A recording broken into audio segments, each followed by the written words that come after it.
So you're telling me that this represented Joan of Arc, a dark, mysterious hooded figure riding a dark, mysterious horse, doesn't represent this?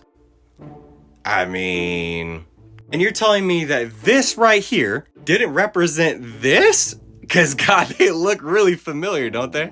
Gotta love that headdress too, right? And you're telling me that Snoop Dogg, that just so happened to carry the torch to begin with, wearing this, has nothing to do with it either? Oh, because he's the GOAT of hip-hop, supposedly, right? Supposedly, the Olympics said that the performance was an interpretation of the Greek god Dionysus to make us aware of the absurdity of violence between human beings. Violence that definitely wasn't created from a certain deity that aims to mock religion, right?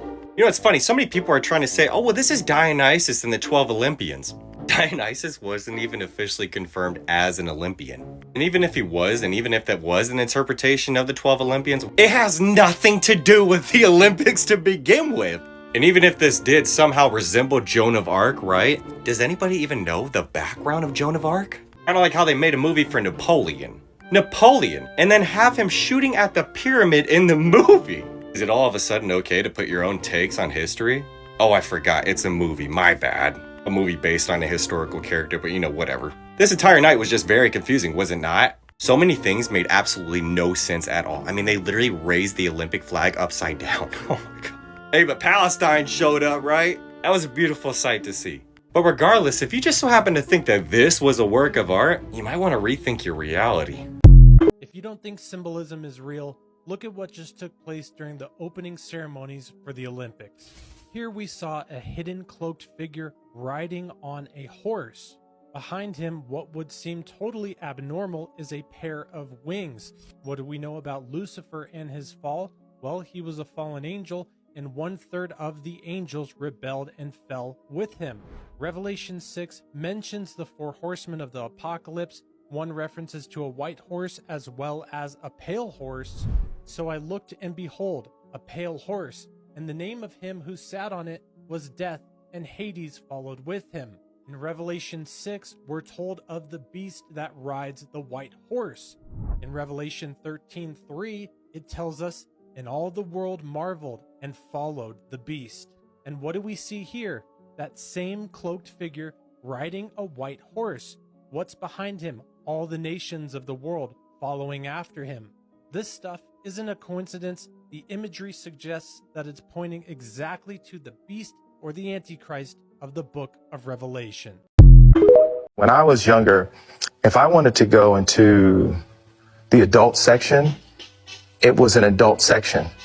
Now that adult section is mixed in completely with what's supposed to be the children's section.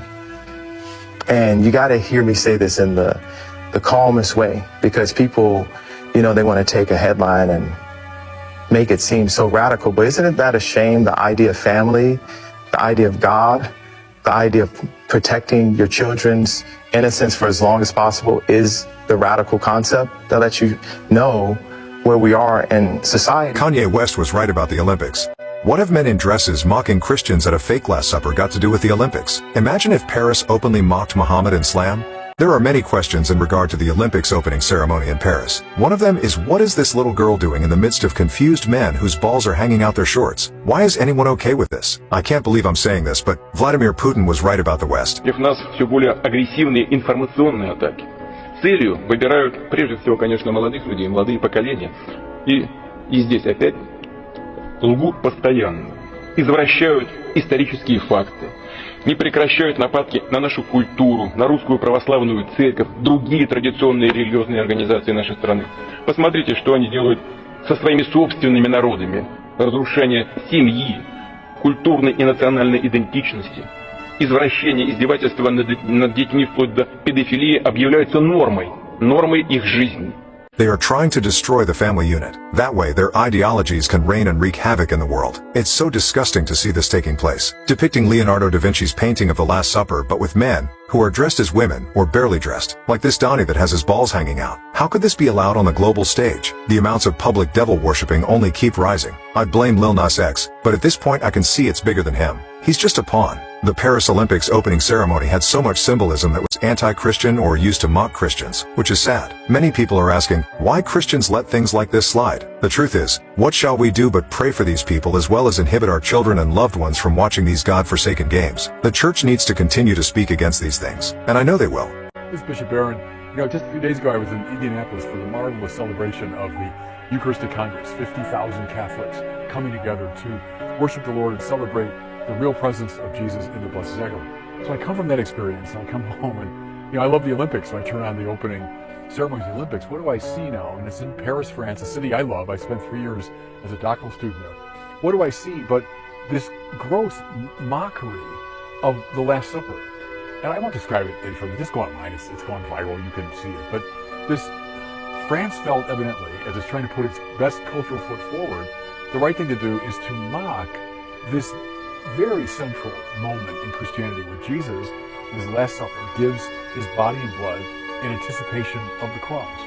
And so it's presented, though, as this gross sort of flippant mockery.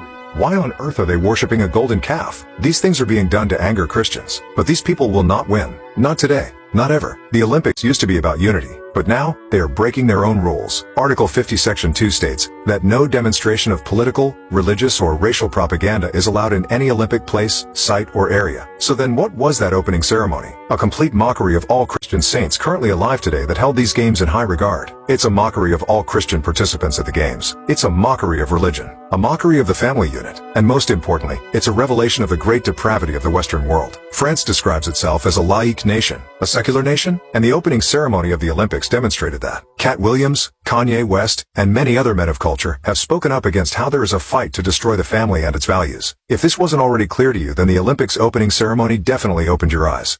Why is nobody talking about the fact that they just lured like 15 million people to Paris for the Olympics, and then they sabotaged the railways to not 100% trap them there, but at least fucking create a bottleneck on people getting out, and then they cut the power? Is nobody gonna talk about that? Paris has an average population of 2.1 million people, okay? Now, they estimated that 15 million people were gonna be visiting Paris for the Olympics, and then another 2 million people from abroad were going to be coming. That's a whole lot of fucking people to be stuck in a city with limited ways out. And then the power gets cut? It's a little fucking weird. The Olympics doesn't end until August 11th. That's a lot of fucking time for more railway attacks. Now, I'm not saying it's gonna happen. This is entertainment purposes only. I'm just saying, it's a little fishy. And then they come out with that crazy ass fucking opening ceremony. Even people who live in France were like, what the fuck is this? I think there's a lot of people that need to have a little bit of situational awareness and take a peek around.